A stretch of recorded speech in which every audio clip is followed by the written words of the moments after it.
He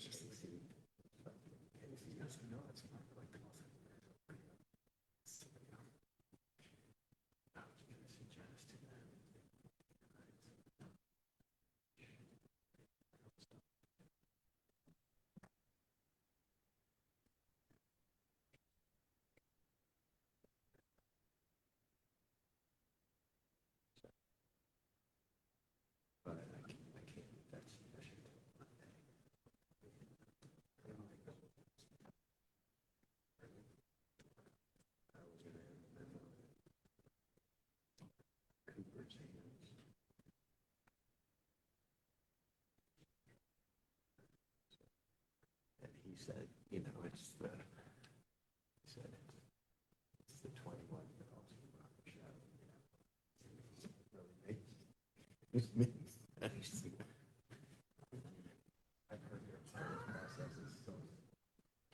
yeah.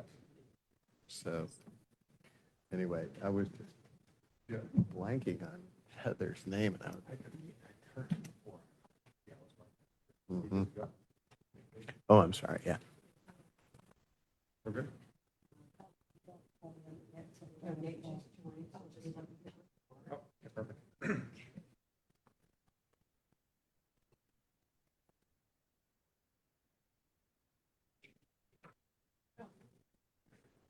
Good morning. I would like to call to order the Board of Commissioners special meeting for Friday, June 12th, 2026. Ms. Bennett, would you please call the roll? Commissioner Gladney. Present. Commissioner Moore. Present. Commissioner Jackson Jennings. Present. Commissioner Simmons. Present. Commissioner Cox. Here. Commissioner Johnson. Present. Commissioner Beach. Here. Commissioner Galladay. We have a quorum and you can proceed. Thank you. We do allow for in-person comment. I am here and in person, and I don't see anybody waiting to give a comment, so we will skip that part of the script and move straight on down to the summary of the written comments. Ms. Bennett, would you please provide a summary of those comments that were provided for today's meeting? Yes, Chair, we received one public comment for today's meeting that has been included in our packets and distributed to staff to address. It will also be included in today's minutes. Thank you. The minutes have been provided for review of the board for the May 14th, 2026 Board of Commissioners open meeting. Are there any corrections to these minutes? If not, I will entertain a motion and a second to approve the minutes. Motion to approve. Second. All those in favor? Aye. Aye. Any opposed? The motion carries. Report of the President. Mr. Roach, do you have a report?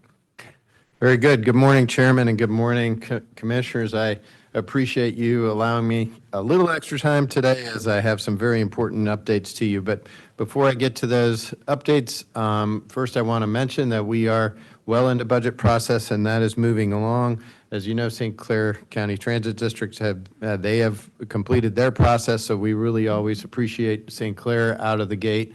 Initially, we are going to be in committee in the city of St. Louis, so we are through the mayor's office and so on. And then we also are having budget hearings. Our next budget hearing at St. Louis County is actually on the 24th in the afternoon, and those are moving along. But I will, if you would allow me, I'm going to play a brief video for you about our very exciting project. Brenda, could you start?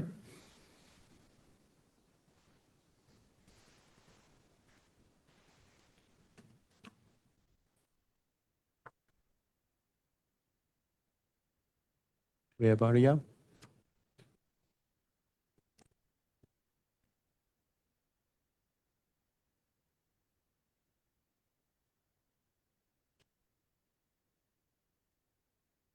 Brenda's on mute. I'm sorry, it's all very exciting music playing and happy faces. I apologize. We'll try to get this worked out real quick. Getting around Metro is easier than ever. With our new fare system, You're just 3 simple steps away from your ride. First, choose your fare. The easiest option is to start with your phone and download the Transit app or Ride On app and purchase a mobile fare. You can also buy your fare at a ticket vending machine. Choose the option that works best for you. Next, validate your fare. At the security gates, simply hold your fare up to the validator. When the light turns green, the security gates will open and you're good to go. All that's left is to walk through the security gates, head to the platform, and enjoy your ride. The new Metro Transit fare system. Easy to use. Ready when you are. Learn more at metrostlouis.org.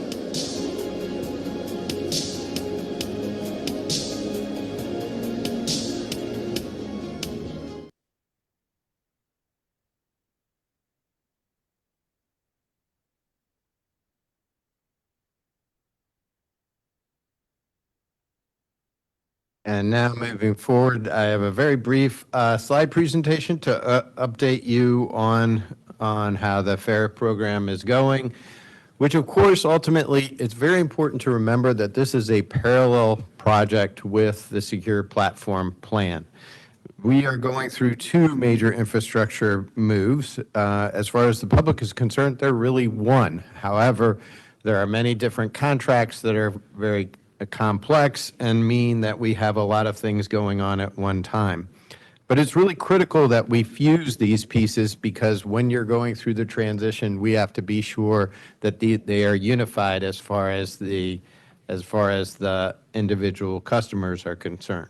So of course, fundamentally, it is about infrastructure. And the biggest piece that I wanted to keep you all cognizant of is, for instance, the new Indra TVMs, which are being successfully installed and right now taking care of the modernization of our system. But most importantly is the big date has been selected. So July the 6th is the date that we're starting. If you're out on the system, you'll see several of these TVMs already in place. The testing is actually going quite well. Let me tell you, that is a point that I normally am very nervous about in such a complex environment, but testing is going very, very well with the TVMs.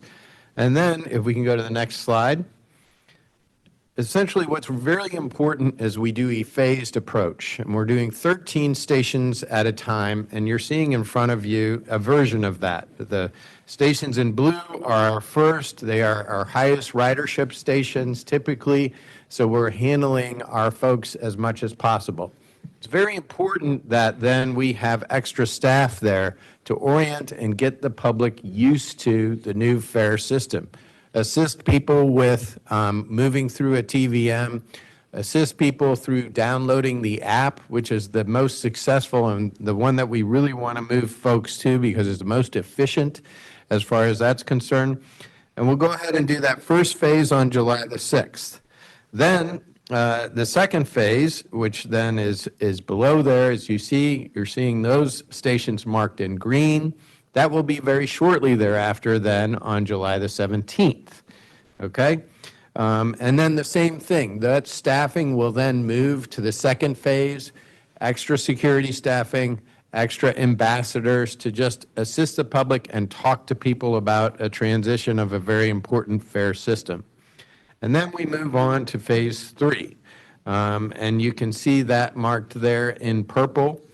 One really important aspect is actually when we're through phase 2, we will have covered really 91% of our system by ridership, right? So it's very good that right off the bat, within essentially a 2.5-week period of time, we have the majority of our folks in transition. If we can move to the next slide. And of course, in a fused project like this, one of the biggest things that the public needs to see is gates. Look, let's just be very honest about what St. Louis has asked us to do. They've asked us to secure our system. Fundamentally, it starts with the gates, it starts with the camera systems, and if we can go to the next slide. These camera systems continue to be very, very active and very successful as far as a law enforcement is concerned. As a matter of fact, it has been a successful element in our rebuilding our relationships with our law enforcement partners, and that has allowed these things to move in tandem. So we are talking about moving in tandem, but very, very complex pieces, including a camera system, the simple system as far as gates and fences, and then moving to the ticket vending machines. A very complex piece that we want to be seamless to the public.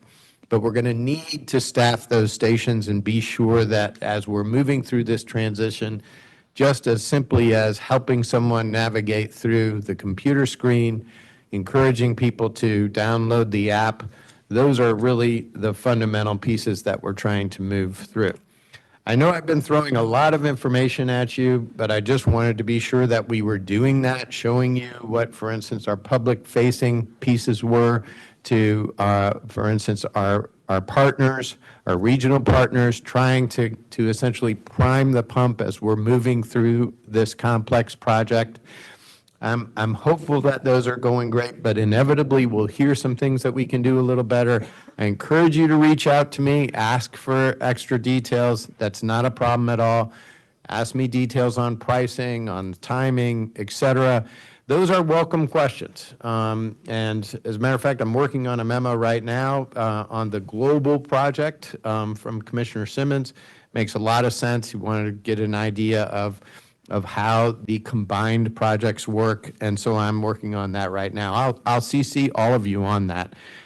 So I want to encourage everybody to ask me questions, look at this. It's a very complex project, and of course, it's very easy for us in our seats, including my seat, to kind of miss where we may need to communicate a little better. Are there some pieces that we need to look at?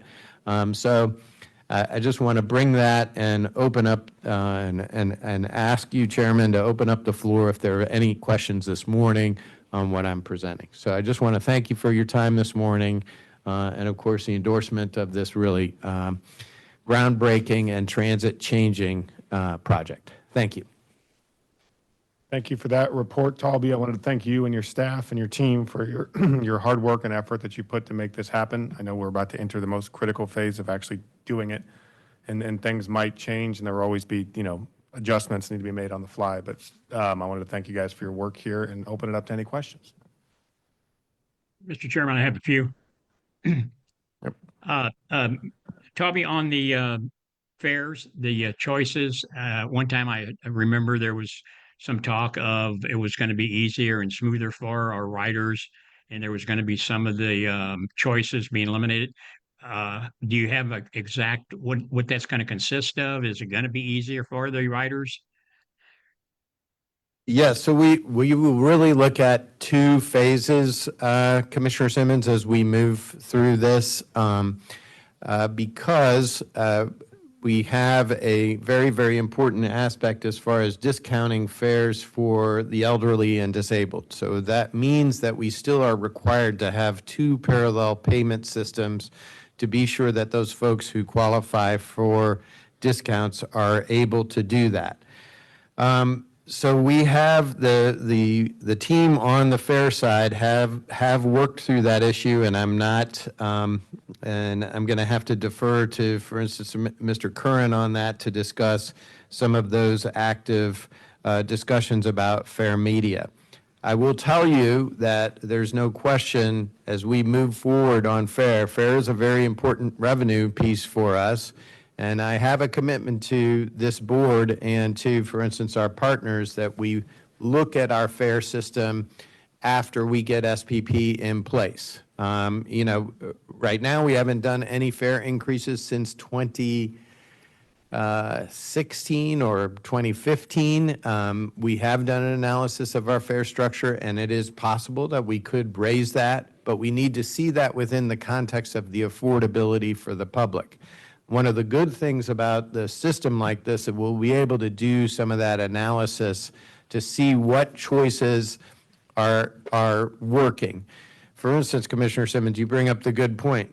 Can we simplify some of those choices? One of the things that comes up frequently is weekly passes. At first, we were thinking we should eliminate weekly passes because of the complication. However, for folks who want to have the discount of a pass but cannot afford a monthly, weekly is very, very important for some of our customers of need. So we maintained the weekly pass. So those are the kind of questions that we need to bring forth.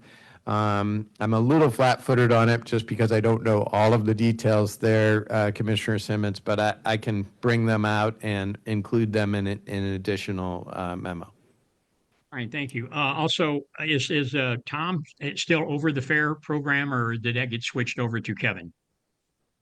It is, Tom is on the FAIR program, but it includes a vast team, including members from Fair Revenue underneath Tammy Fulbright's team, and it includes some outside consultants, and including representatives from, for instance, St. Clair County, and actually former employee BSD has been very, very helpful about some of these teams. So it's really a very complex team that has their hands and feet in various efforts.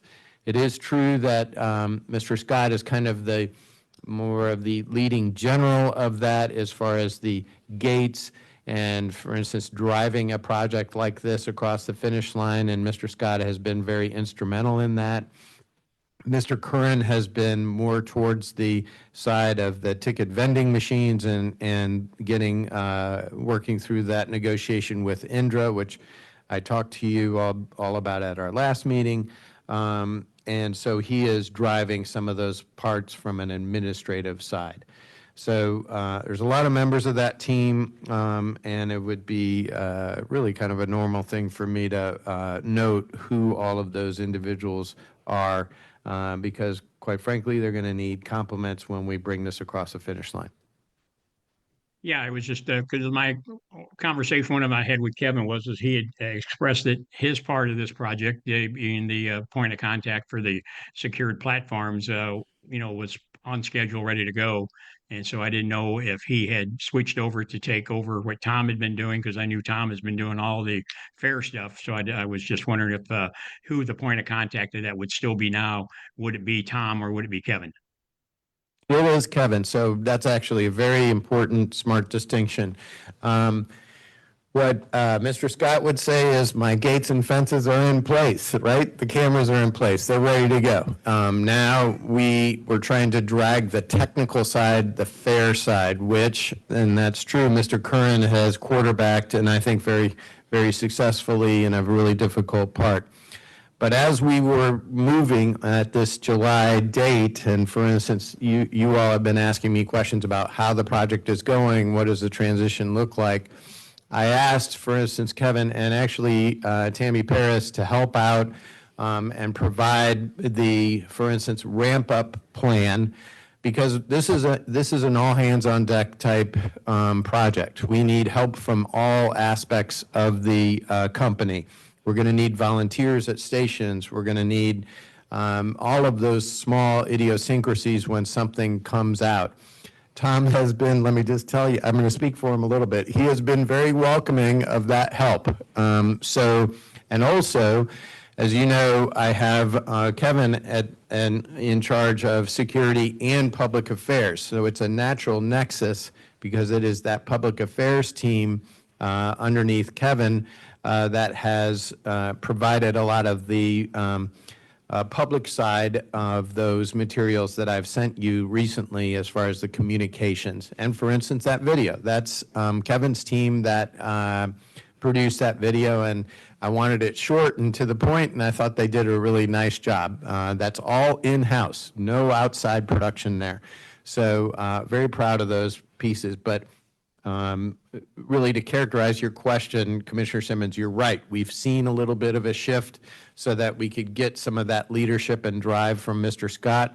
And it's a time where, yes, Mr. Curran has stewarded the technical parts of this project, but now we all need to jump in and help and be sure that we get it across the finish. Okay, and one last question. You talked about the security at these gates when you start on July 6th, that you're going to be using some of them. Is that going to decrease the security on the trains and platforms while this is going on?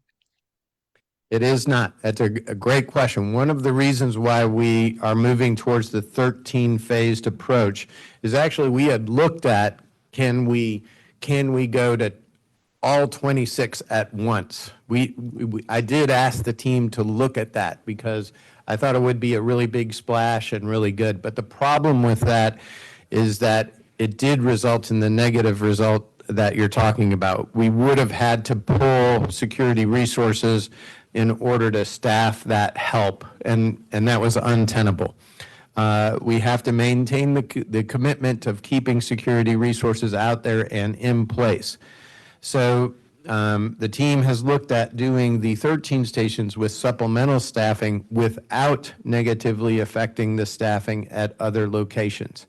And so we are accomplishing that, and then that supplemental staffing will then move on to the phases once the public gets used to, for instance, on the 17th as we move into phase 2. So it's so very important that we maintain that that staffing, and so we're essentially ramping up. We'll also have volunteers, but the spine, the backbone of the everyday is that security team, supplemented, of course, with the camera center. One of the biggest things of the camera center is the camera center can operate the gates with a mouse. So at a late night situation, if somebody is having trouble with a gate or something like that, or we may have a problem with a TVM, we do have the remote capacity from the real-time camera center to see people. They can show their fare or something like that, and they can click a mouse and open the gate. Now, we can't do that for thousands of people, but we have these backup systems that are very important to trying to figure out how we get this whole project to work. And when you talk about volunteers, what is the definition of that? Are these going to be people who are familiar with, are they going to be trained, or are they going to be in-house people that are employees? Is that what you're talking about? Yes, sir. I'm sorry. Maybe volunteer isn't the correct, because they're being paid and I'm getting them to show up. You're right.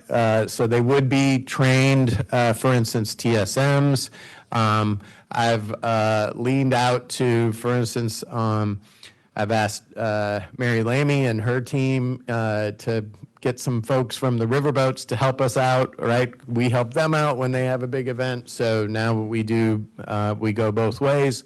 So we will have some folks go through training who are bi-state employees. They'll have polos and shirts on that'll be appropriate for that.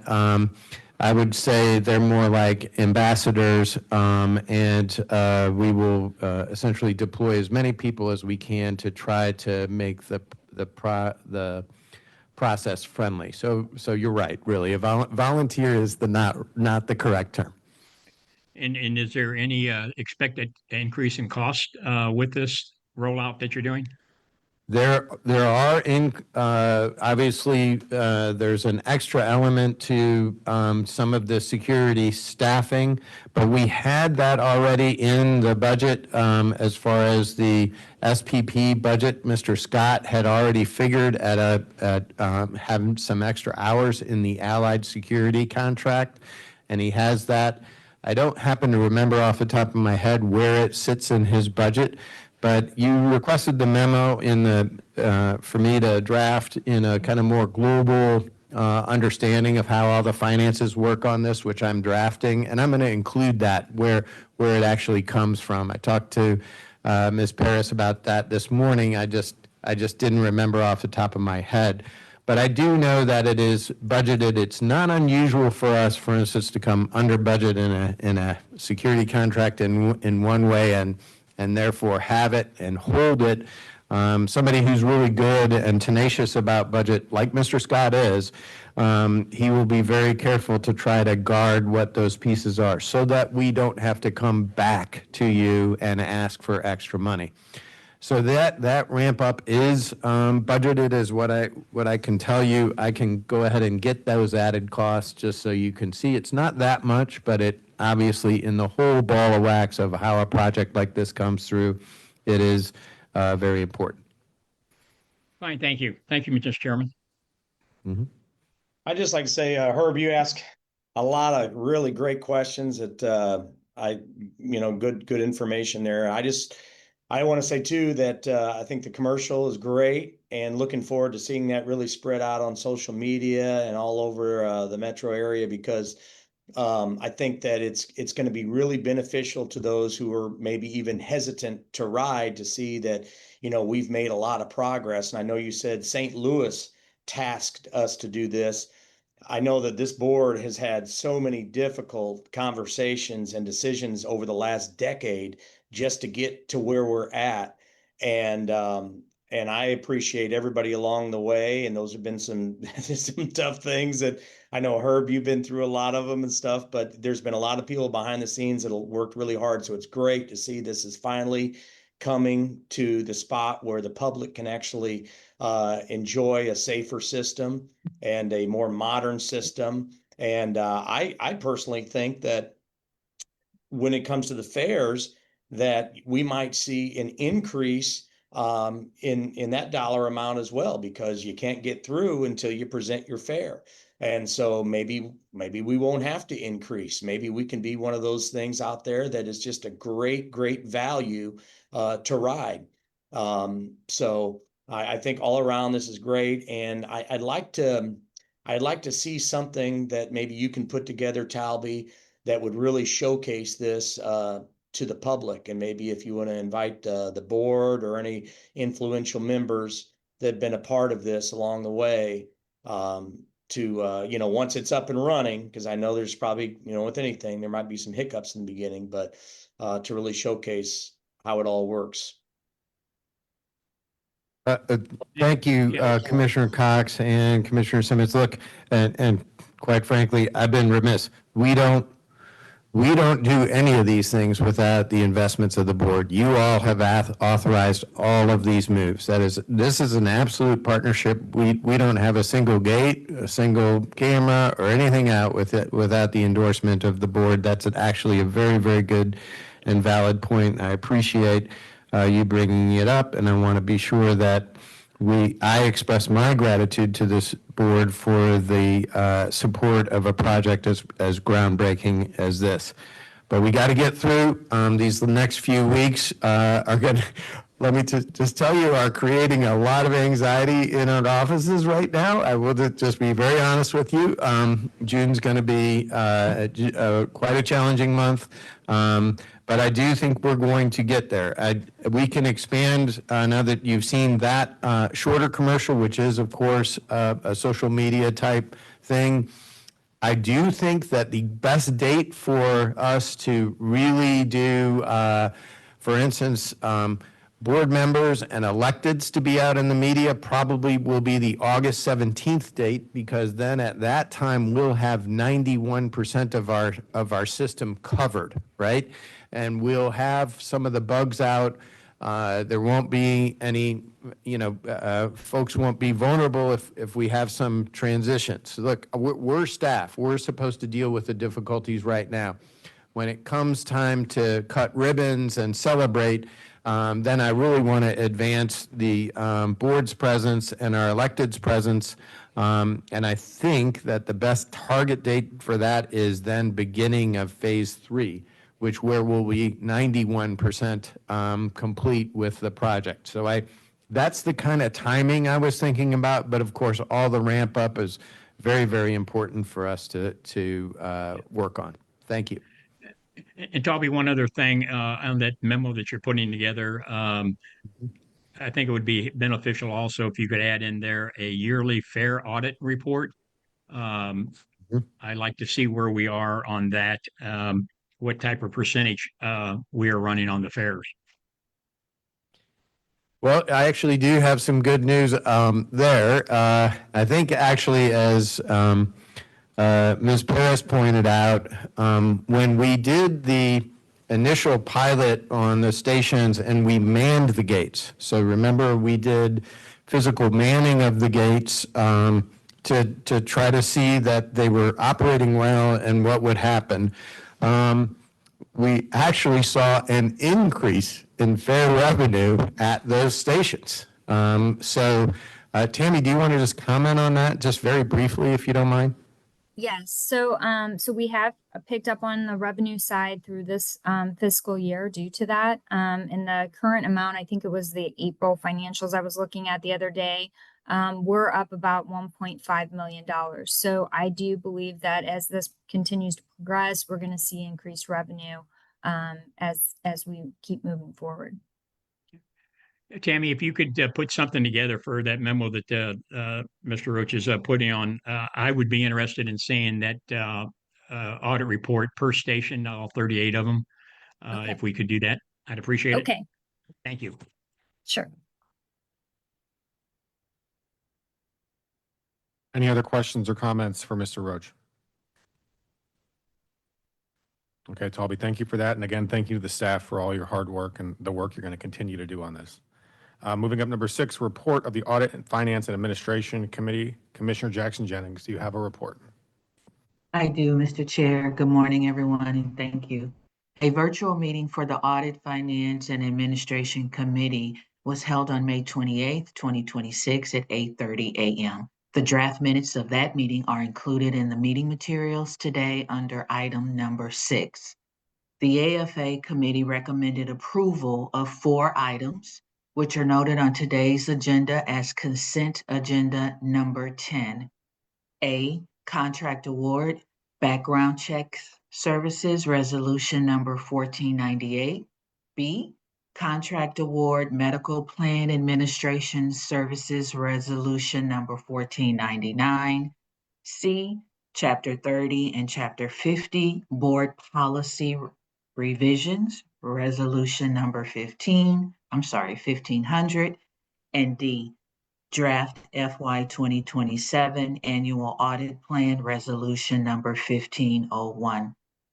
Several informational items were also presented at the committee meeting, including financial loss mitigation due to federal government shutdown, internal audit follow-up summary, third quarter FY 2026, internal audit status report, third quarter FY 2026, internal audit state safety oversight status report, first quarter calendar year 2026, financial statements, treasurer's report, treasury safekeeping report, and procurement report. An executive session was not held, and this concludes my report for the Audit, Finance, and Administration Committee. Thank you.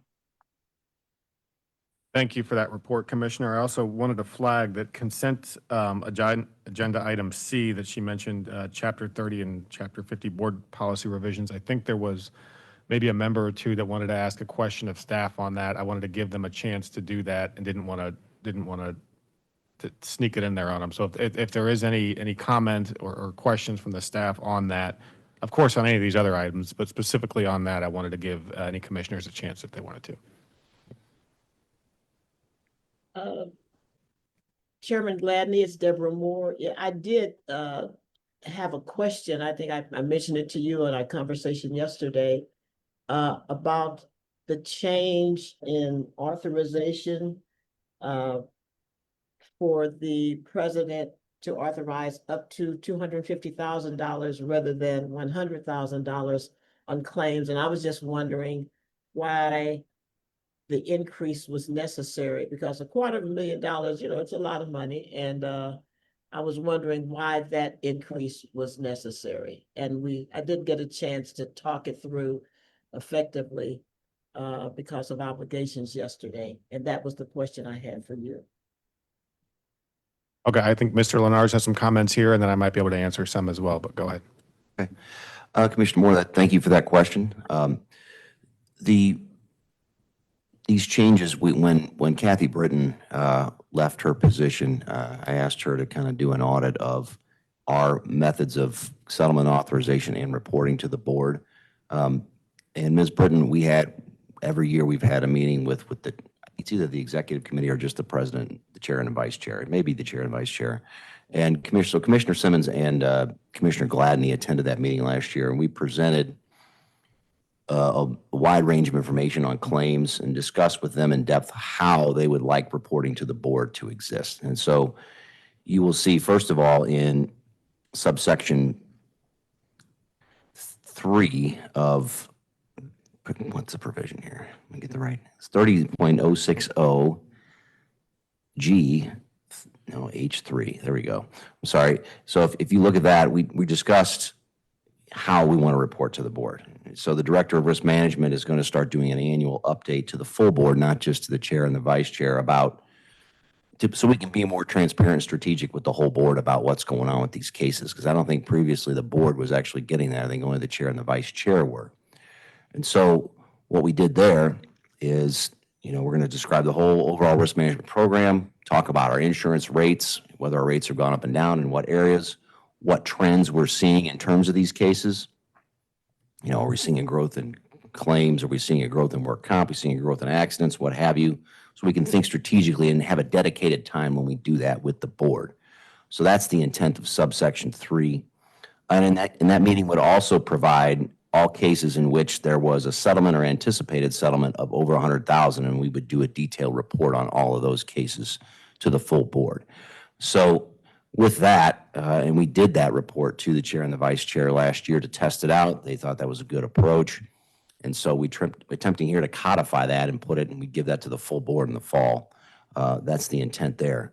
As to the day-to-day cases, the claim settlement authorization that we currently have, it's really, this was an attempt by me to sort of codify that based on that discussion. It's not a science. The number can move if the preference of the board that it be 100,000 instead of 250, that's fine.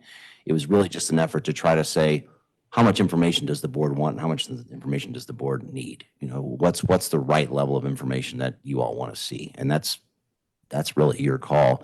This was an attempt by me and in discussion with Mr. Fry and Ms. Britton and the chair and the vice chair to kind of just make an attempt to set those at the right level. My position was not in the claim settlement authorization table. It went from the risk manager to the director of risk and compliance and then up to the president. We thought it best to insert me at an in-between level so that I'm getting reports from the director of risk management and those that are at a higher level where we know they have a strategic import, that Mr. Roach would see those. And so that's really the intent of that provision. It can move if we want. And so by his authority moving to 250, then the reporting, he currently reports any of those cases over 100,000 to the chair and the vice chair. And that would move to 250 based on putting me in, but that can move if it's the desire of the board. But just the intent of it is really just to try to level set how much information people want on these cases as they're progressing, because that authority to approve settlements is still at the sovereign immunity. That's not changing. The board's settlement authority is not changing. It would just be the reporting on what cases, how much do you want to hear about after they're completed, which is what Mr. Roach is currently doing, settling them and then informing the chair and the vice chair about that and where do we want to set that level.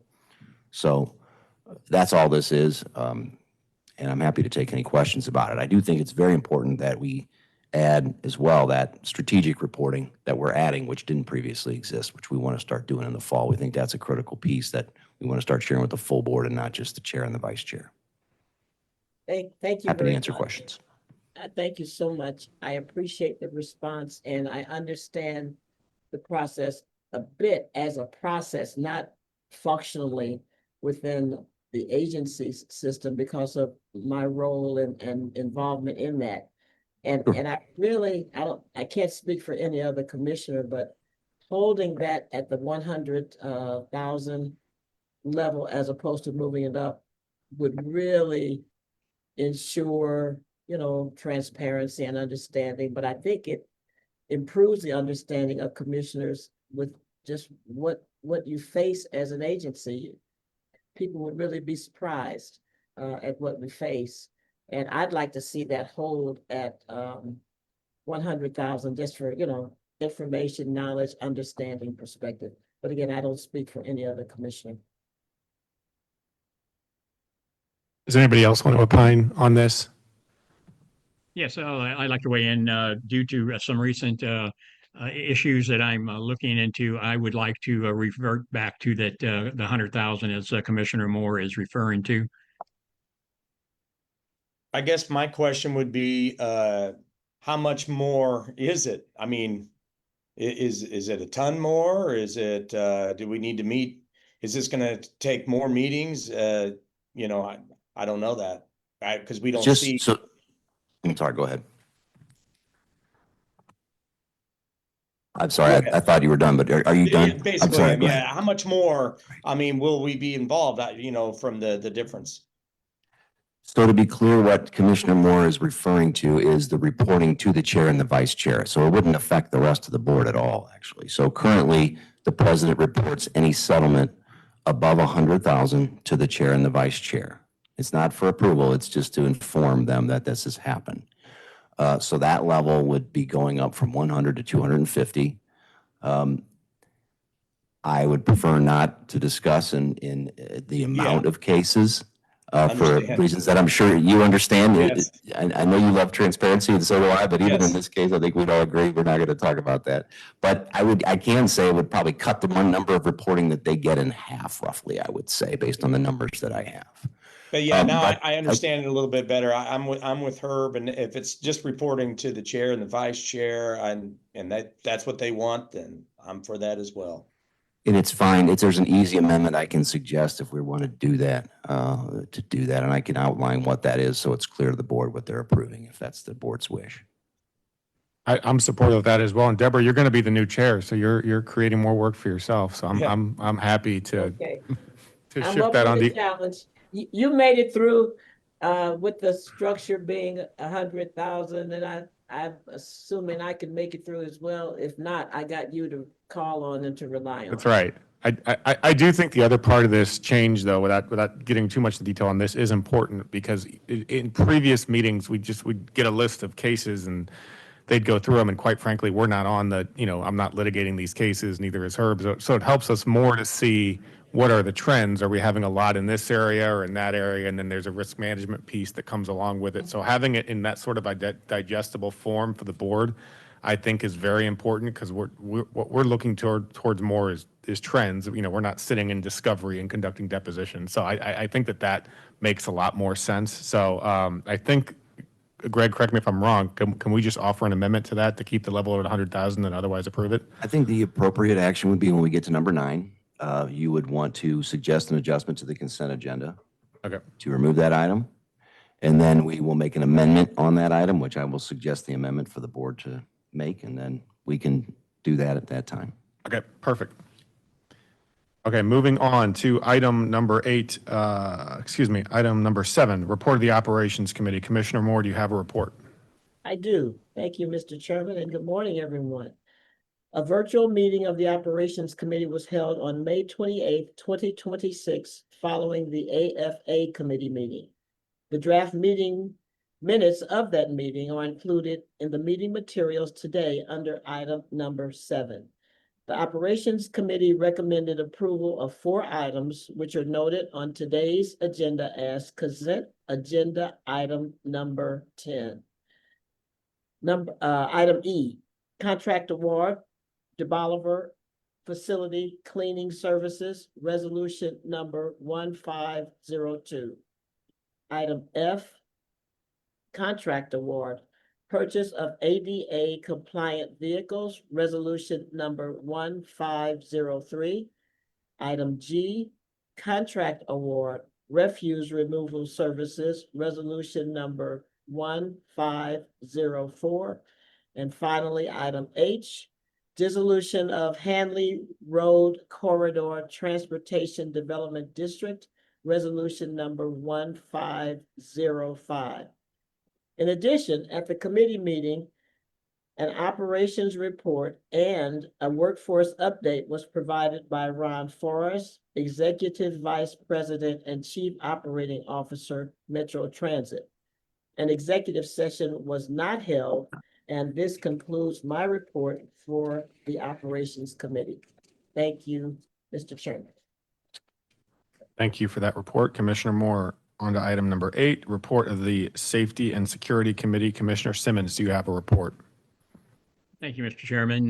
Virtual meeting of the Safety and Security Committee was held on May 14th, 2026, immediately following the Board of Commissioners meeting. The draft minutes of that meeting are included in the meeting materials today under item number 8. At the May committee meeting, Kevin Scott, Executive Vice President of Public Affairs and Security, provided information regarding a proposed service agreement with the City Sheriff's Department, which is noted on today's agenda for approval as item number 11, resolution number 1506. An executive session was not held, and this concludes the report for the Safety and Security Committee. And I'm sure there's going to be some comments on this. Any comments for Mr. Simmons? Hearing none. On to, oh, Can we open this up for discussion now, or will it be later on? If it's about item 11, we can wait till item 11. let me, this, you're referring to item 11? Well, we have that one's pulled out of the consent agenda, so I think we can wait till item 11 to do that. Okay, very good. Okay. Okay, on to item number 9, adjustments to the consent agenda. We have the one adjustment we've already discussed, and I will propose that we remove item number C, resolution 1500, from the consent agenda with an amendment pending that Mr. Lenars is going to detail, and I will then move to adopt. So moved.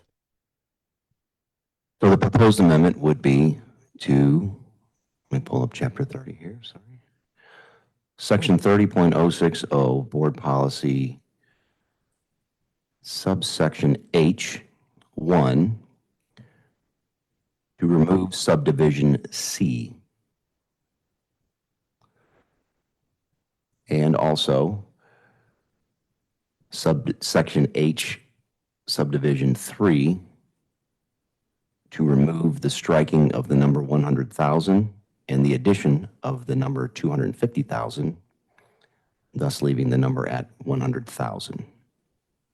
So we do those two specific amendments and then move approval. Is there a motion on the floor to approve that amendment as outlined by Mr. Lenars? Motion stands, yes. Motion, is there a second? Second. Hearing a motion and a second, all those in favor, please signify by saying aye. Aye. Any opposed? The ayes have it. If there are no further adjustments to the consent agenda, I will entertain a motion and a second to approve the consent agenda as outlined and amended, and as presented in the chair reports. Is there a motion? I'll make the motion. Second. I hear a motion and a second. All those in favor? Aye. Aye. Any opposed? Any abstentions? The motion passed. The consent agenda with the amendment to item number C has been approved. On to item number 11, service agreement with the City Sheriff's Department, resolution 1506. I will ask Greg Lenars for comments. Thank you, Mr. Chair. I'm presenting on behalf of Kevin Scott, who is not available today. I will be talking about the legal negotiation aspects of this very briefly. And Mr. Summers is available if there are operational questions regarding the contract.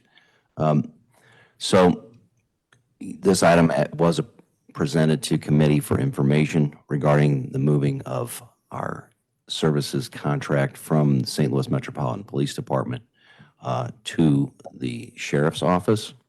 The Sheriff's Office is willing and able to take on this work. I've been in extensive discussions with the legal counsel of the Board of Police Commissioners. It is the position of the Board of Police Commissioners that Chapter 84 of Revised Statutes of Missouri authorizes them as the sole law enforcement agency, and then as such, any agreement of this sort would require their delegation or approval.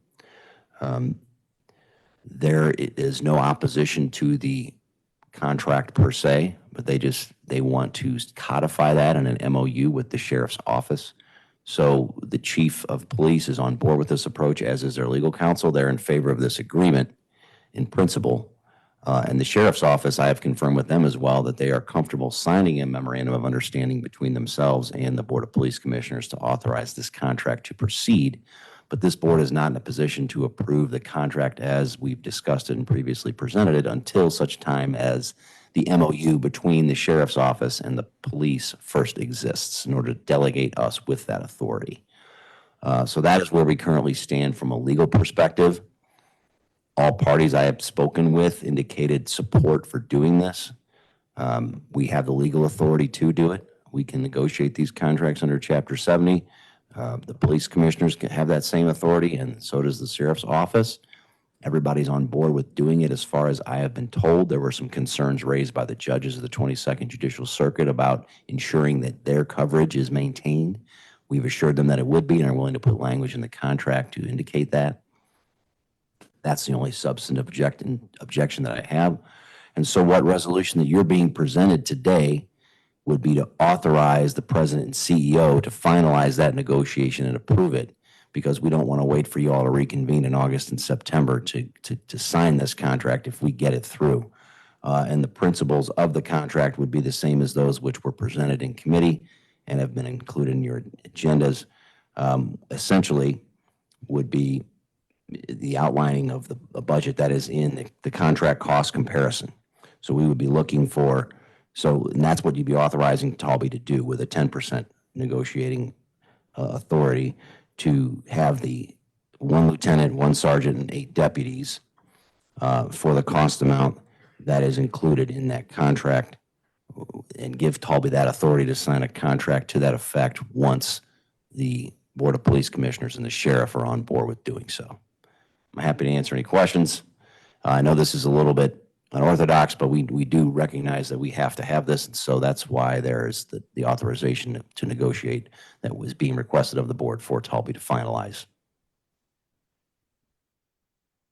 Any questions, comments for Mr. Lenars? Yes, I have several. Greg, what type of authority will these deputies have on our system?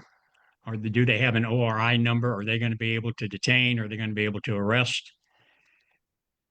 The agreement as we've currently constituted it would give them the authority to arrest, although it would be the standard operating principle that they would detain and allow the SLMPD to do the arrest. But in exigent circumstances, it would be made clear that they are post-certified and they do have the authority to arrest if necessary.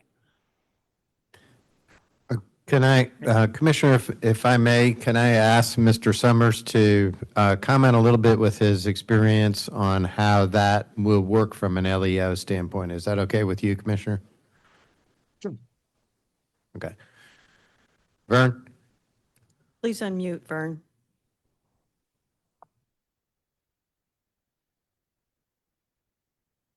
Good morning, everyone. Can you all hear me? Yes, sir. Yes. Okay, what we've done in the past is we currently employ St. Louis City Sheriffs as secondary officers that work for our company as well. And we have them work under St. Louis City County Security License, which basically gives them the authority, the same authority as a security officer to detain or to interject in any emergency situation. This would be a similar situation with them now, unless Greg has worked out something with a broader range of authority. Does that make sense? Okay, yeah, and you're familiar with the ORI, I'm sure, with your experience. If they are only allowed to detain, if there's a case where there has to be an arrest made, who does that? The St. Louis City would have to do formal arrest, formal booking, and the report. The sheriffs would have a report, but St. Louis City would be responsible for any investigation or any of the follow-up of an arrest and the booking. So that brings me to one of my contentions on this is that it's been no secret ever since I can remember that the city has had a problem with manning that detail. Is that a fair assumption? Yes, sir. So if the sheriff's deputies have to have that responsibility by the contract, what are we gaining other than that body being out there if we're still going to have to rely on St. Louis City to come and do all of the follow-up and the investigations and all of that? The, the benefit of having the sheriffs on there would be to have a, somewhat of a higher authority, a badge on the scene that could hold and with a little bit more training and professionally detain the subject at hand. And I Does it agree. make I think that's sense? one of the things we've always talked about in our committee meetings is that, we prefer to have law enforcement out there. It just, I'm a little taken back by the security license aspect because I'm aware that of the lack of the authority they have. And that's Greg, like if as as Vern has said, are they going to have a more broader scope than the security license under their post certification? If you're asking me that question, my indication from the SLMPD is that since they would be authorizing this, which they don't authorize the current security license, the off-duty contract is a contract. So the SLMPD has not approved that. That's sort of our private contract. This would be an approved agreement by them, so it would potentially open up the possibility of having that broader scope of arrest. Now, of course, that's subject to negotiation of terms and how they would want that to be, and I can't speak to that because it's not final, but they've indicated to me at least that they're open to that. Okay. And then I see in the proposal the cost of the startup, and maybe Todd or maybe Vern, this if you were involved in it.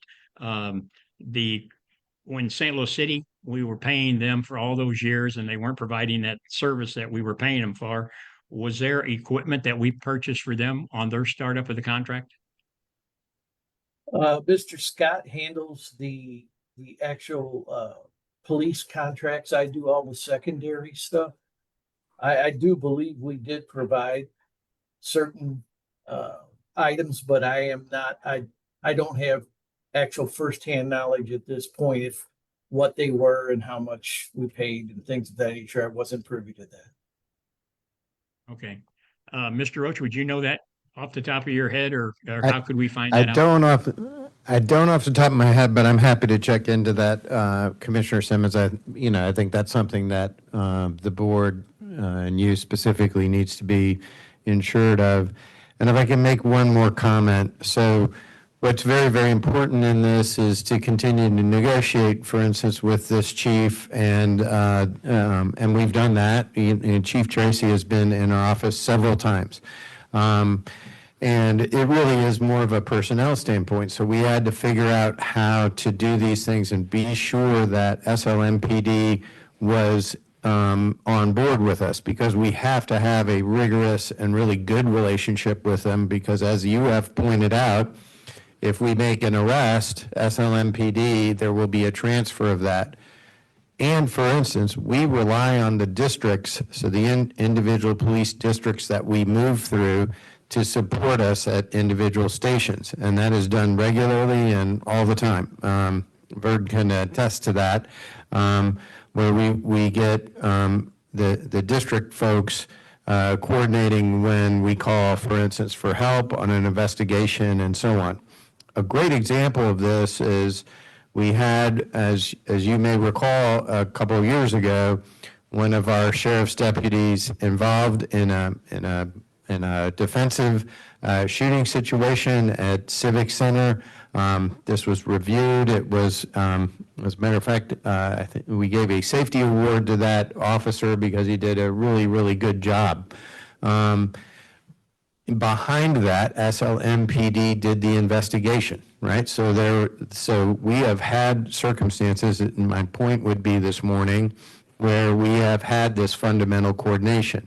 So it's absolutely critical that we maintain a good and productive relationship with, for instance, SLMPD, and that we're sure to go through the lawyering and the very important pieces, for instance, post-certified officers. And this includes former Chief Hayden, who is now the sheriff in the city. And without his professionalism and so on, this would be a difficult agreement to get through. And we needed to have that assurance as we move through, because we do, no matter what, we also rely on the district officers, even though they do not have the staffing adequate to fulfill this. It certainly means that in the future, as they move their staffing up, we can shift the contract and so on. That's certainly possible, but this is where we are today, and I think this is a good solution for now. And again, I want to make it clear, I'm for security. I think you of all people know that better than anybody. My only concern is what I've seen over the past, and you and I have discussed, Kevin and I have discussed. This organization has been paying a hefty amount of money to the city for a service that they were not able to provide, and we continue to pay them. I don't want to get back into that same situation, and not casting any stones on the sheriff's department. I know Chief Hayden personally; he's a great guy, but again, there has to be a watchdog here to where we're getting the best bang for our buck when we're paying these $1 million contracts out there. And that's what I need, some assurance that we're going to be able to do that and not do what we've been doing in the past several years that I can remember. I mean, it's so long that they've referred to the metro and the city as the penalty box. That's where people who were on their way out to retire were assigned to that and never did have to show up and were still getting paid. So, what assurance can we get that that's not going to take place again? Yeah, I agree with that concern, and I appreciate, Commissioner Johnson and you for bringing this up in the last meeting. I think one of the things we can do here is tell the staff, that the board tell the staff that we are interested in monitoring this contract, and that I think that we should get a report at the operations committee on the status of this contract, going forward, to ensure that we are getting what we pay for. I don't think that part of the reason that we are now entering this contract with the sheriff's office as opposed to the SLMPD is because we no longer got the service. So I think the staff did a commendable job in trying to fix it, trying to get those folks on the system. But you're right that we still need to monitor that if we're paying $5 for 10 oranges, we need to be getting 10 oranges, not 8 oranges, not 7. And I think that we can do a job, the board can do a job, an oversight function with staff to ensure that we're getting that going forward. Because I think that's a general principle I think that most of the board would support, if not unanimously, is that, if we're paying for something, we should be getting it. But I don't think that should preclude us from entering in to this contract. I just think that we should monitor it. And we've done a good job. This board has historically and recently done a good job when we set our mind to something of monitoring it. We did it with, the operator shortage, and that got fixed. We did it with, call a ride, and that pretty well got fixed too. So I think this is just going to have to be a new emphasis area for us. And Greg might have something there too. I also wanted to assure you, Commissioner Simmons, that the drafts that we've sent to them include a reduction provision in that. So if there's a reduction of service, there's a reduction of pay. That's a 30-day evaluation. It can change as quickly as monthly within the drafts that we've sent, and that will continue to be in any draft we send them. Okay. And I think I would also welcome, or what I could do is very similar to what Chairman Gladney mentioned. I'll talk to Mr. Scott about preparing a report, a monitoring report on where that personnel is at the Safety and Security Subcommittee. I think that would be a really good idea for us to be sure that we're being active on where that is. So I think that would be a really very reasonable provision to add, similar to, for instance, Mr. Gladney's, Chairman Gladney's suggestion, and something we can do to be sure we are completing that request from Mr. Simmons. And Mr. Summers, in absence of Mr. Scott, and I want to wish him well. I understand he was having some health issues, but what is your recommendation on this? In your position, I mean, what do you feel? I think the sheriffs are a viable solution until the city could properly staff and execute a contract. I think the sheriffs at least give us a badge of authority on the trains and on the platforms and everything. More so than just a regular security officer, actually to bolster the authority of the security officers by having a backup person they can go to without waiting 45 minutes for a response from the city. Very good. And Mr. Roach, how long do you think that to get this finalized, how long do you think that's going to take? Well, that is a tough one, Commissioner. Mr. Lenars has done a really good job of trying to stay, and for instance, has drafted most of the. We're not getting drafts from anyone else. Now that does put more power. I like drafting things ourselves because we have the power of the pen. We are going to do it as quickly as possible. I was hopeful that we could have this executed within 30 days. But please let me say hopeful, as I do need, other parties to have executed in that case. So is it feasible or possible that if we vote and to authorize this proposal, that prior to the final decision, I mean, I trust what you'll have the best interest, but I don't want to have a situation where it goes south and then we get told that, yeah, we've got an agreement, and then we find out it wasn't what we're sitting here talking about today. So is it possible that we authorize you to continue on with the negotiation? Because it sounds like that's what's been going on now, or we wouldn't be where we are right now. And it's Well, something simple as an email to the board saying, hey, I've reached this agreement and this is what it is, and I'm going to sign it. Yes, so, I mean, boy, it sure isn't unusual for you guys to get an email from me about critical negotiations. Just to reiterate, that I've completed negotiations and this is where it is, here's a copy of the contract, et cetera. I think that's a reasonable thing to do. We also have Mr. Lenars in the room. If there was a discernible change beyond the wording that you're seeing, obviously we'd have the legal obligation to come back to you, and I think Mr. Lenars would protect that legal fiat. But sure, I would ask for, because I certainly want to get an agreement in place if possible, and then we add that, once we get that agreement, we're going to get it to you guys as soon as possible so that you can be sure that it's fine. Greg, is that Correct. consistent? The resolution that would be approved if you all vote for this, just to be clear, Commissioner Simmons, is to the specific dollar amount that is listed in the paper with a 10%, and with those specific numbers of individuals, the 8 deputies, the 1 lieutenant, and the 1 sergeant that's listed. So those would be the parameters. Anything, within the 10% that you would be granting to Mr. Roach. So that would be, anything beyond that would have to come back to you for a vote.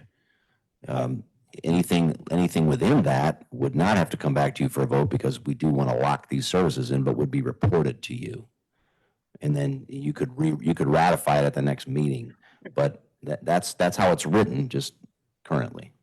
So what if any of this other negotiations that you've been doing on the post certification as opposed to their, if any of that would change, I would want to know about that. If in the 12th hour they say something, well, yeah, we originally thought we could do this, but now we can't. I just think that the board needs to be made aware of that. I'm with 100%. Herb. I just don't understand why we have to have a vote now when the negotiation is going on. Why don't you do the negotiation with the understanding of, the dollar amount, and then come back to the board with the final thing and we approve it or don't approve it? It's very simple. I need officers out on the system, right? It's just that simple. The parameters presented to you are I think, important. There's no question if there was a discernible legal change that, for instance, Mr. Simmons, Commissioner Simmons just mentioned, if they were to remove a post certification, that would be a discernible legal change. We wouldn't agree to that, obviously. Or if they asked me to come back to you, we would have to do that. But I need to get officers out on the system. And, we have created, I think, guardrails on either side that allow us to do that. So it is within this narrow landing spot that we're asking for authorization, along with the obligation to report to you on these issues. So, that's what we're asking for. I think it's a reasonable set of parameters, but that I'm trying to negotiate with multiple parties here. And I think these can provide some legitimate controls. And I think the request from the board as far as information is a reasonable one. I don't think I've ever not honored that, and I would continue to. And obviously, we would have the review of our general counsel as well. Mr. Chair, may I speak? Go ahead. So one of the things that I mentioned to during our safety and security meeting was the capacity that the sheriff's office has. And not to beat a dead horse here, but we all watch the news and we can hear on a pretty regular basis how they're being pulled in multiple directions to fill the gaps.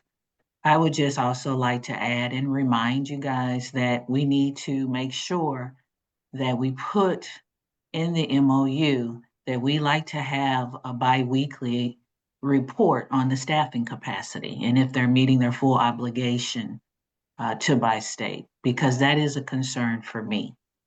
And I've shared it before, but I just want to say it again. Thank you.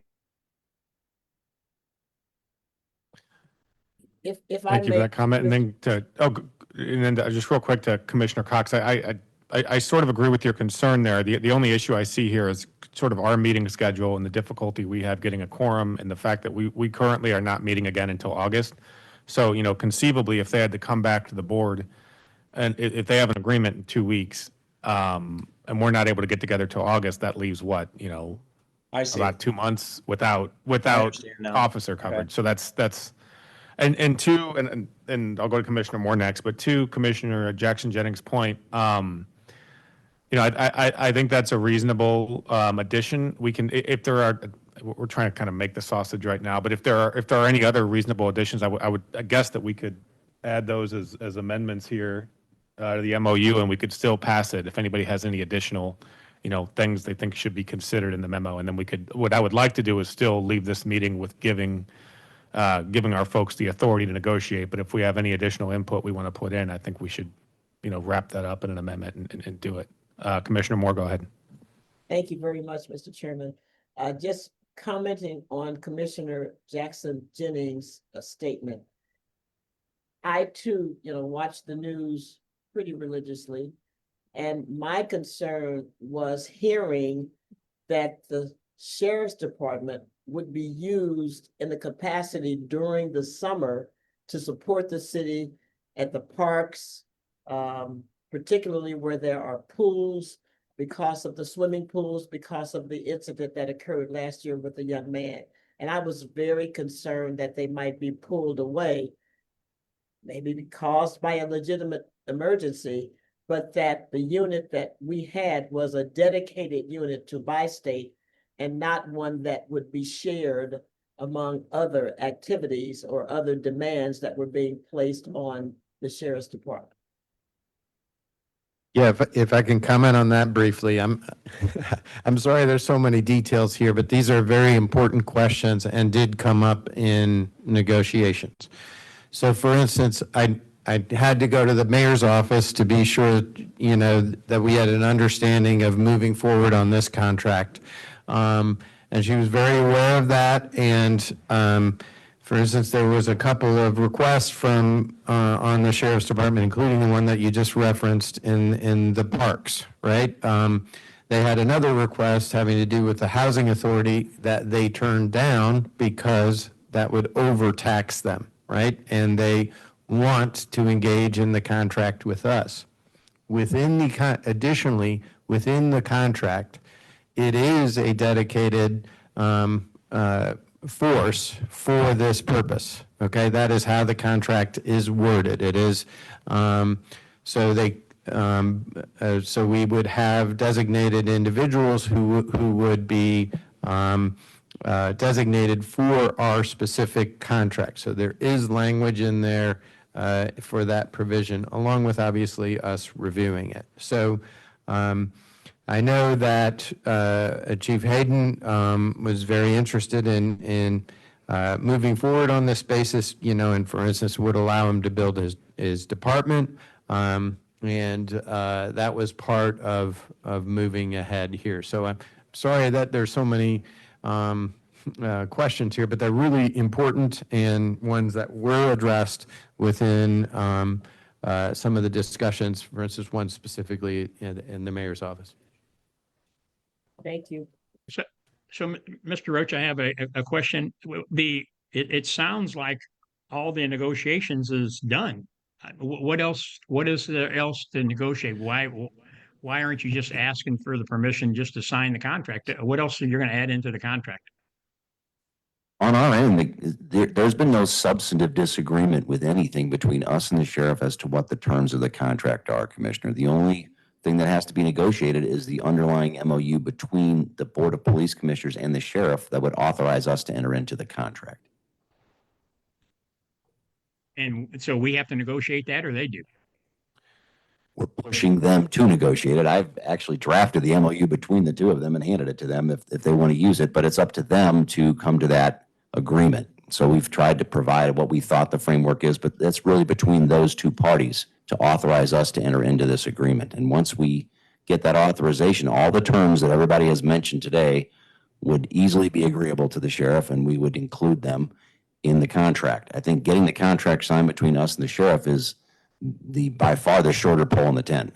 We just really need the Board of Police Commissioners and the sheriff to come to an MOU that authorizes us to sign it. And so those deputies fall underneath the city's police and fire, the oversight board? Board of Police Commissioners is the statutory accredited board that is currently running the police department. That they would have to approve that agreement between themselves and the sheriff to authorize us to have this dedicated force, which would, as everybody's already indicated, is a dedicated force that we would be paying for and serve only us. Okay, thank you. Okay, if there are no further comments, I have a proposal here to try to move along Resolution 1506. I want to adopt Commissioner Jackson Jennings' suggestion of having biweekly, I would say no more than monthly reports on manpower, to have that included in the MOU and as an amendment to Resolution 1506, and I will make that motion. Second. Hear a motion and a second. All those, is there any discussion on this? All those in favor? Aye. Aye. Can I make a Opposed? comment now that this is over? Just because. Can we, let me finish the vote real quick. Okay. I thought you. All those opposed? Okay, the motion carries. I would also, and I'll turn it to you, Jarek. I would also like to, I don't know if we need to make a motion to this effect, but I think the idea of having that information flow from the MOU, so it's already in the MOU, and then having that reported to the Safety and Security Committee for their review and oversight as well. If we need a motion to that effect, we can do that. Otherwise, we're just kind of informing the staff that this is what we'd like. 100%. Okay, Commissioner Cox, go ahead. I didn't want to involve this with that discussion, but it is kind of the same as we all see how difficult this is. Because we live on the border, 2 states, and then we're reliant on other departments and how they are. I just want to be on the record. I've been saying this for almost a decade. I wish that we would take the time. I know it's hard right now with everything going on, but it would make sense for the future. Take the time, do the studies, let this board know what it would take for by state to have its own police department, where we would be able to have our own firearms. And I think it would be so much better for everybody moving forward, and it would save us money to have our own department. I just want to be on the record, and I would love to see that study done, or let this board know what we need to do, what the process is to get that done. I don't care if it takes a year, 2 years, whatever it takes. What is it? And that's, I just want that on the record. Thank you. Are there any other comments on this matter? Okay, I appreciate everybody's input and all the staff's work on this. We move on to item number 12, which is contract modification, employee medical testing and wellness services. And I will ask Mr. Forrest for comments on this. All right, good morning, commissioners. Thank you for hearing me out. We are seeking authorization to extend our current occupational medical contract with Barnes Care, Inc. through November 30th, 2026, along with an additional $260,000 in funding to allow bi-state development, sufficient time to complete a revised procurement process without interrupting critical employee health services. These services are essential to maintaining compliance and operational readiness across Metro Transit. The occupational medicine program, it supports federally required DOT physicals, drug and alcohol testing, medical review officer services, essential functions testing, workers' compensation services, fitness for duty evaluations, and employee wellness service. These functions ensure that safety-sensitive employees remain qualified to perform their duties and support hiring, onboarding, return to work decisions, and ongoing workforce availability.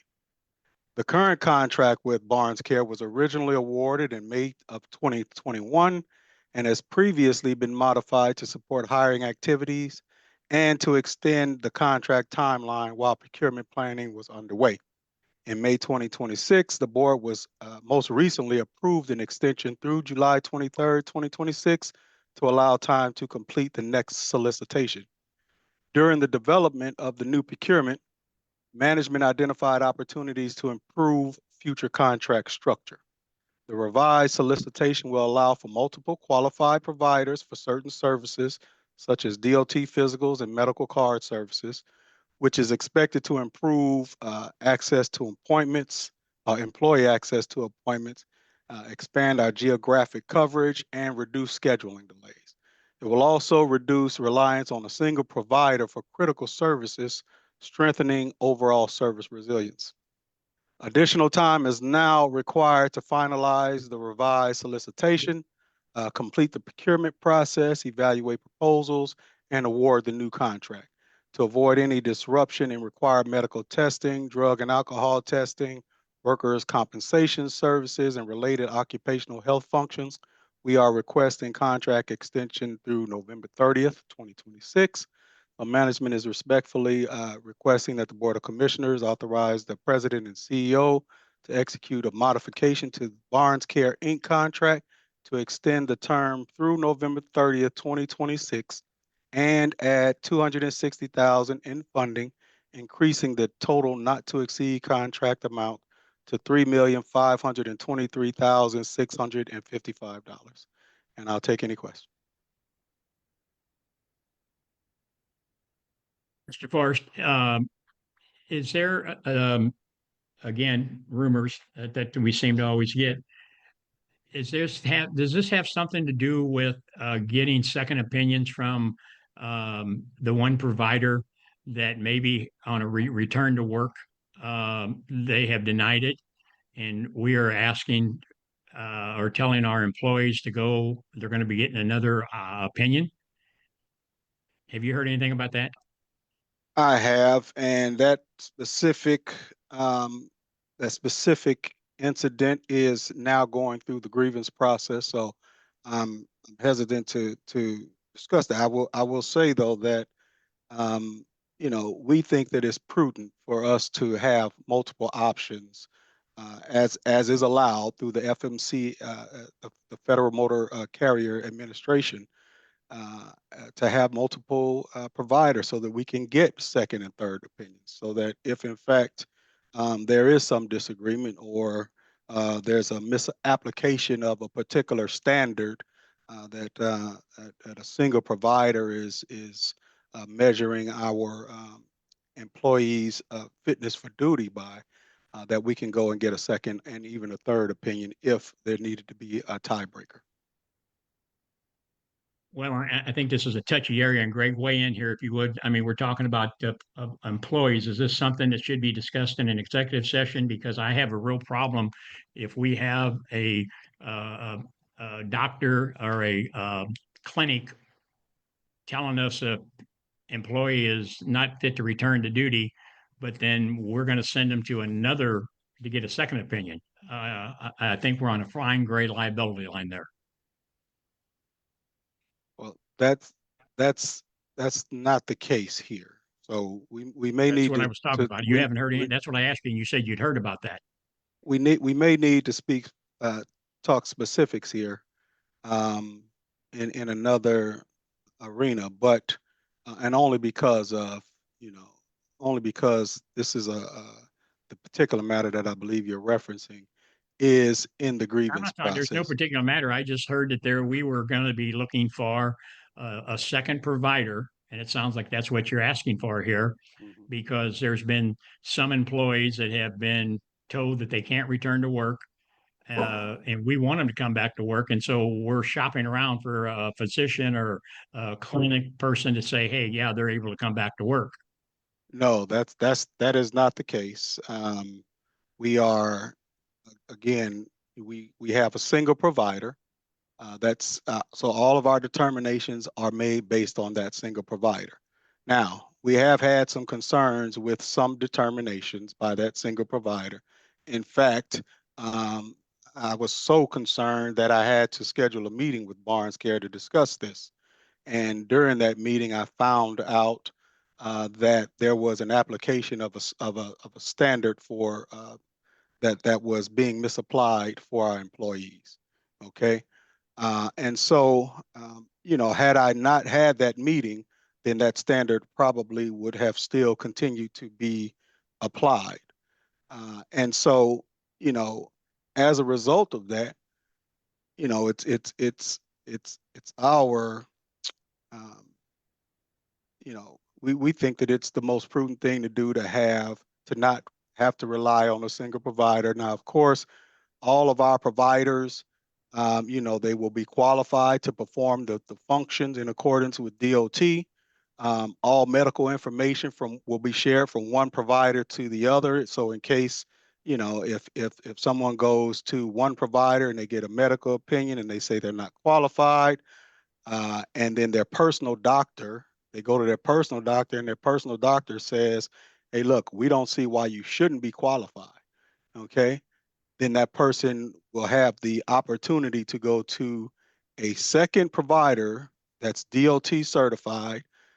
All the information from that first provider will be shared with that second provider so that they're making decisions based on the same information. And then that second provider will make a determination. So it sounds like this came about because you had this incident with Barnes. Is We that did. correct? We did. And it's something that the representative that our union leaders had been raising. And so I decided to, that we needed to address this head on. So I asked for a meeting with them, and we had a very candid conversation about, you know, what's being applied, how it's being applied, what our concerns are, and yeah. So this is as a result of that meeting and what we've been hearing from our represented workforce. And I'm all for the second opinions. If I go to my doctor after the company doctor has told me that I can return to work and I feel that I can't, and I go to that I can understand that second opinion. But for us to be shopping around and then telling them, well, okay, we'll go to this place, and then they get a favorable opinion, because that's what would happen, probably most likely. Now we've just added more hands into the soup. No, I mean, they wouldn't be Has shopping your around. has your has your you're going to tell them where to go to, right? No, no, no. So our contract will identify DOT certified medical providers. Okay. We're not, and so those will be the providers that they have to use. They will not be able to just go to any doctor and get an opinion. And those DOT certified medical providers that are within our contract will be held to the same standard that that all DOT certified medical providers are held to include, as is required through the Federal Motor Carrier Safety Administration, the sharing of information.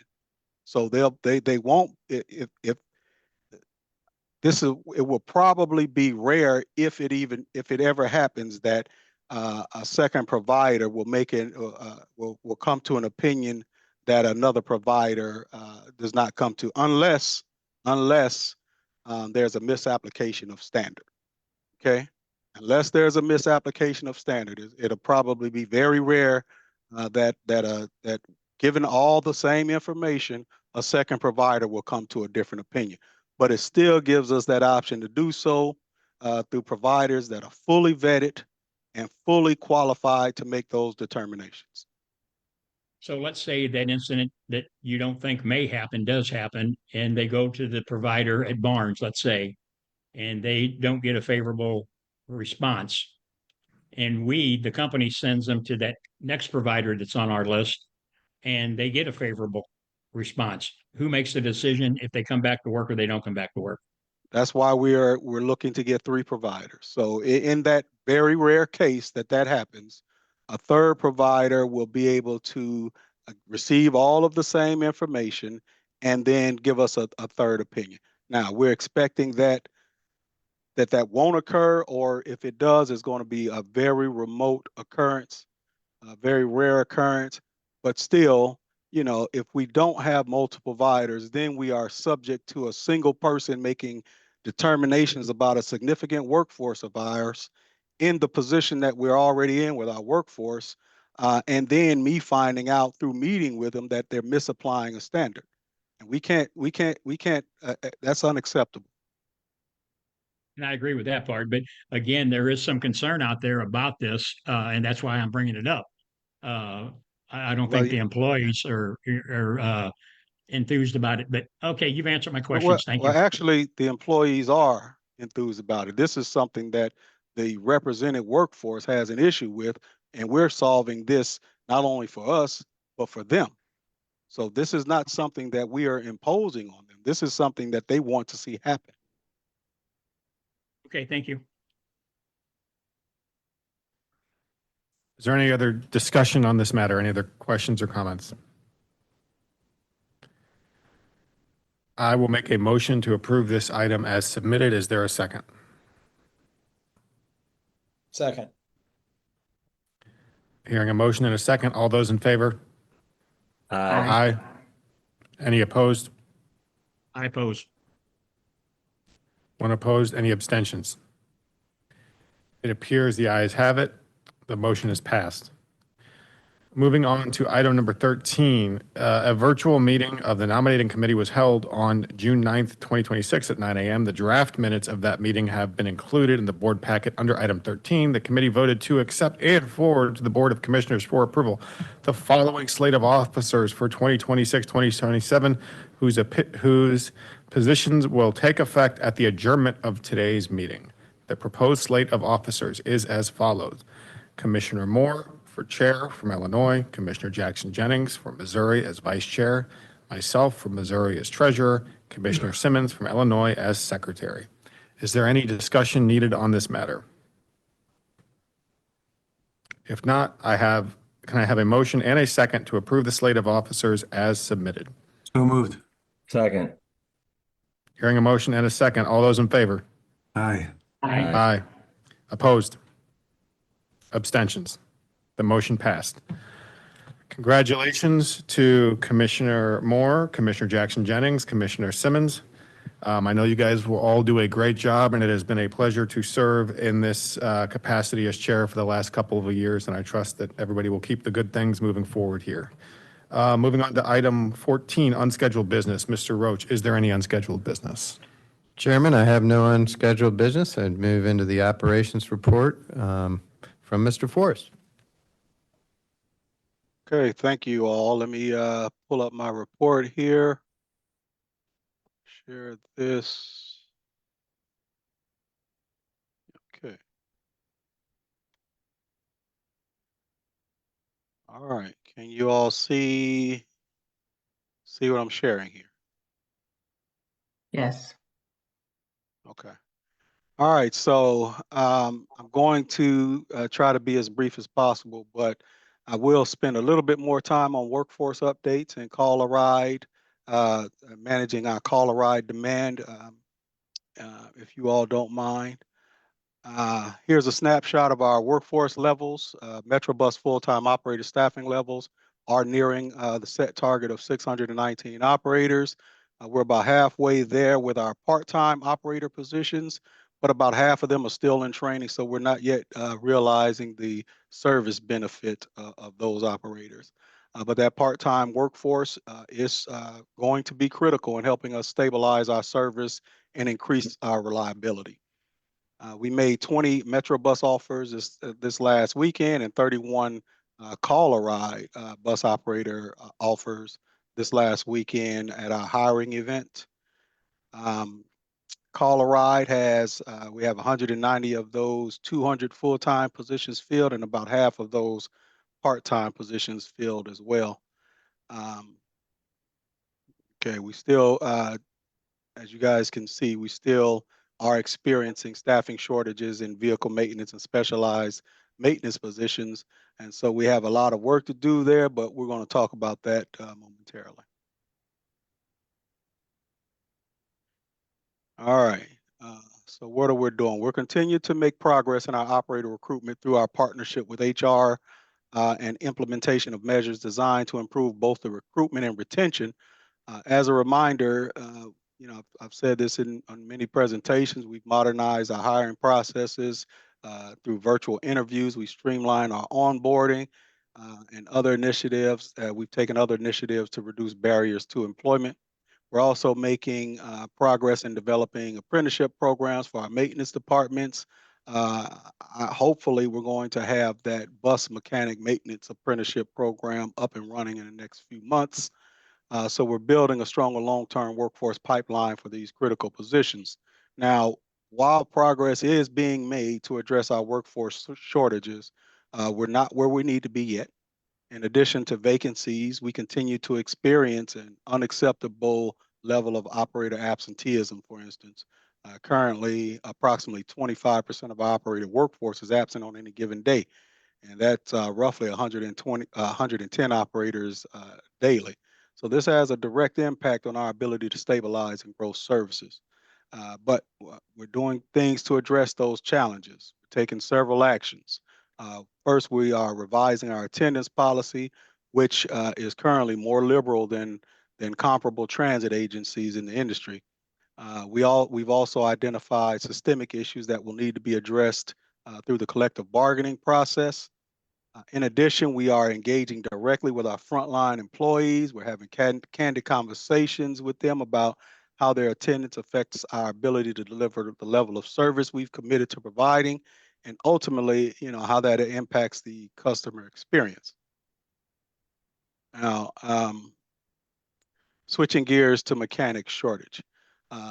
This is where we continue to experience some of our most significant workforce pressures. While we have made progress in operator recruitment, attracting and retaining qualified mechanics remain a substantial challenge for us. So to address this, we're working to reduce barriers to hiring and creating a more competitive pathway into these critical positions. We're working collaboratively with our union leadership to identify solutions that will help us recruit and retain more mechanics, such as hiring part-time mechanics and hiring mechanics at younger ages. Many of the issues we've identified will require discussion through collective bargaining process. We currently have 2 bargaining sessions scheduled for the end of June, and we're hopeful that those discussions will help us clear some of those hurdles and position us to be more successful in filling these vacancies. It was certainly our preference to have conducted more bargaining sessions this year. However, as the board is aware, the local union was placed under trusteeship, resulting in negotiations being led by the international union's chief negotiator. So in addition to bargaining our contract, he is simultaneously responsible for negotiations of multiple contracts across multiple properties around the country. As a result of that, our bargaining schedule has largely been dependent upon his availability. That said, again, we do have these upcoming sessions scheduled, and we're looking forward to making meaningful progress on issues that will strengthen our workforce, improve our recruitment and retention, and better position us to meet our operational needs. Next slide. Transit ridership continues growing across all service modes. Overall system ridership is up nearly 6% over last fiscal year. Metrobus ridership has increased by 6.2%. Call a ride, which is seeing our most significant increase, is up 20%. And we continue to trend to reach over 20 million trips this year. Currently, we're at 18 million year to date.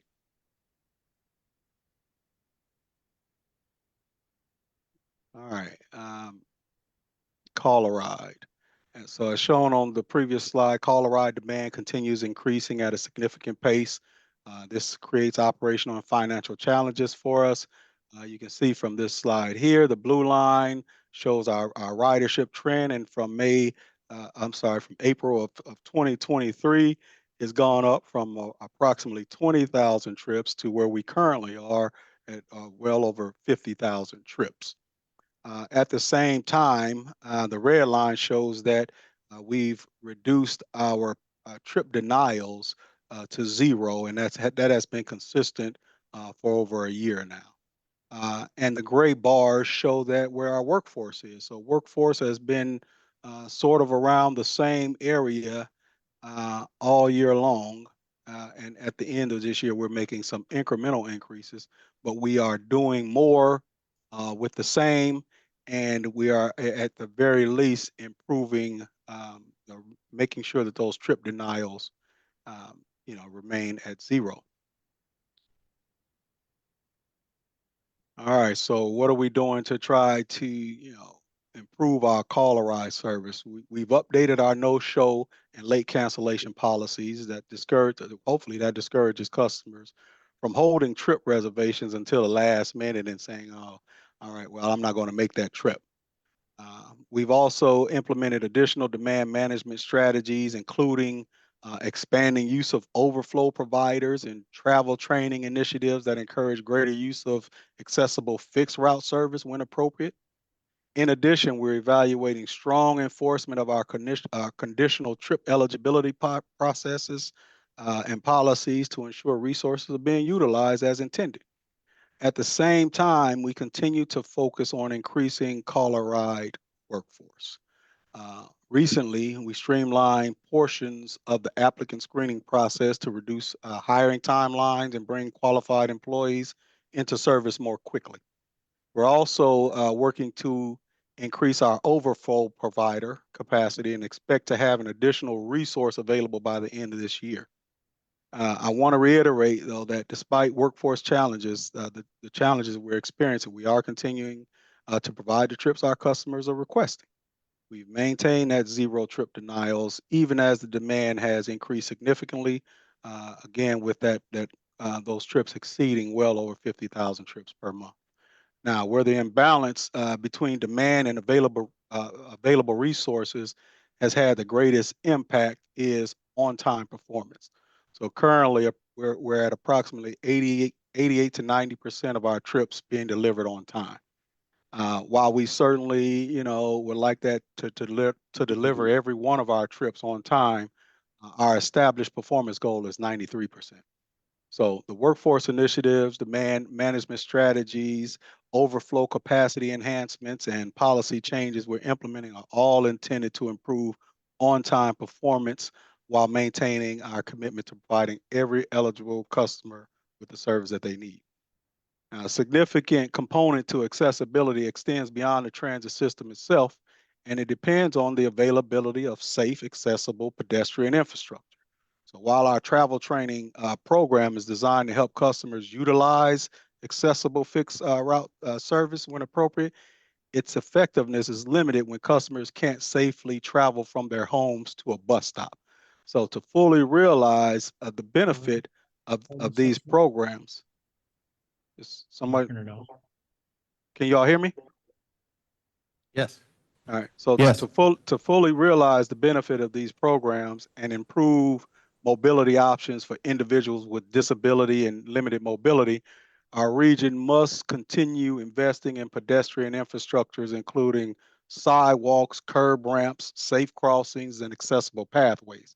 Customers need a safe and accessible connection between their homes and ADA compliant transit stops. So as a result, we're starting to emphasize in all of our discussions, including this one, with county stakeholders, municipalities, community partners, that pedestrian accessibility must be a priority. Public transit can only function effectively when customers can safely access it. And improving pedestrian infrastructure not only benefits transit riders, but it also strengthens overall community mobility and accessibility for riders. So we are continuing to send that message, and hopefully it lands in a way that we're making the improvements that we need to make. All right, next slide here. We had we have an a June service change coming up. And as with all of our service changes, we focus primarily on improving our schedule reliability, operator recovery time at the end of the lines, and making sure the passengers are able to transfer from one mode to the other without long wait times.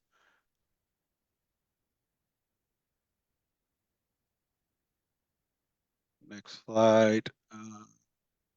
Bus stop improvements.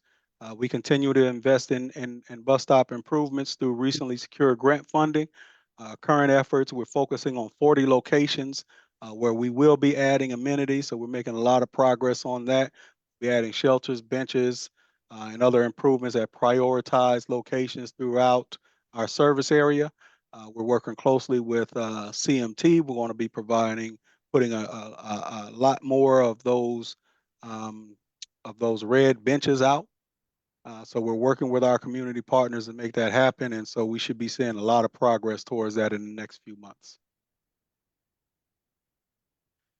May 18th, we relocated our Transit Access Center to North County. This relocation was designed to improve overall accessibility and coordination of customer service. We can do a lot of really good travel training there. We have lots of modes that come in there, lots of routes that come into that location. Reduced fare permits and ADA paratransit eligibility services are all expected to improve. And then finally, we're out in the community.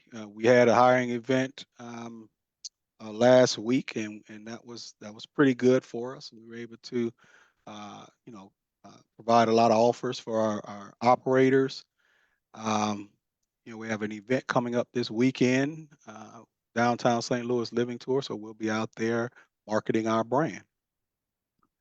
And that is it for me, and I'll take any questions. Any questions for Mr. Forrest? Okay, hearing none. I don't think we have any. Okay. Mr. Forrest, I do have a go ahead. question. Yes, sir. Ron, how long is the contract that you mentioned with the union that was in receivership, I guess it was? How long have we been negotiating that? Well, negotiations started prior to my arrival, so it's been well over a year. And let's see, the contract expired June 30th of last year. Okay. So currently, I mean, the contract that expired, they just still on that same contract, but it's been well over a year. Now, a So lot of is things the- have happened in that time. They went into trusteeship, everything was suspended, and we didn't pick it back up until the middle part of 2026, or the latter part of 2025, I should say. I'm sorry. do you know if the president or the chairman of that union, the husband and wife team is what was alleged to be, are they still employees? They are not. Okay. And is there, you see a near future to get this thing settled? We're hopeful that we're going to get something done at these next two bargaining sessions. We really want to.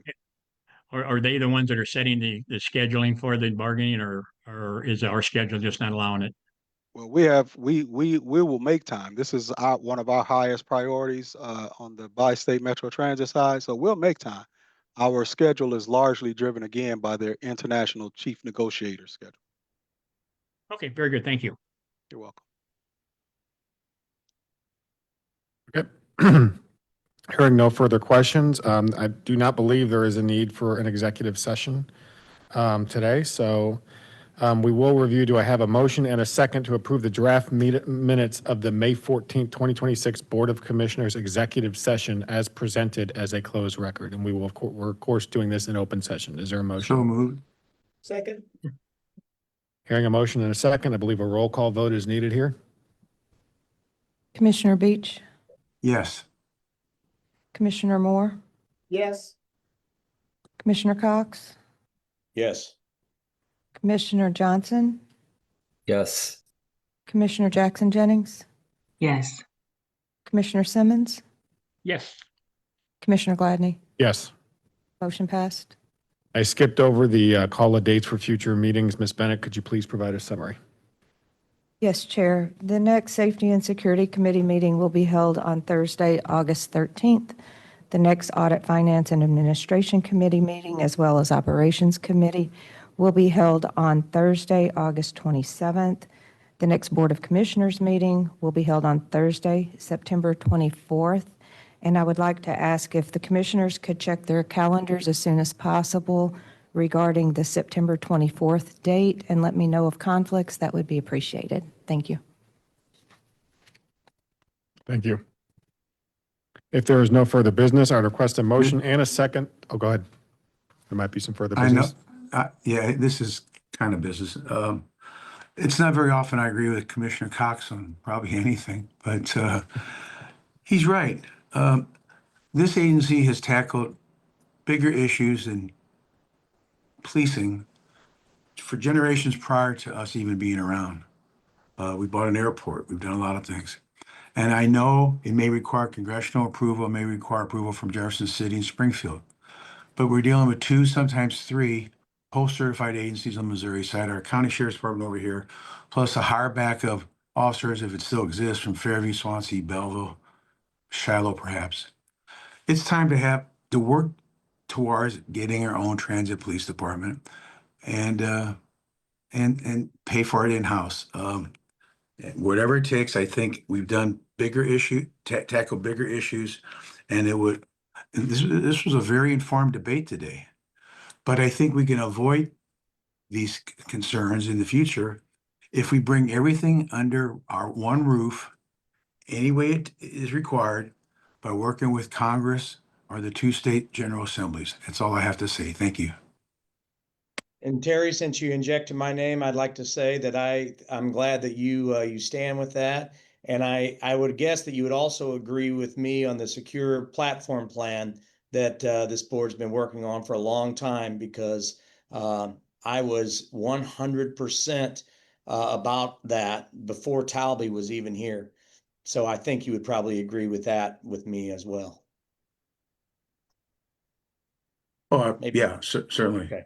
All right. We're just glad to So see that's you two back. times you agreed with him. Two. I'm just not used to seeing him.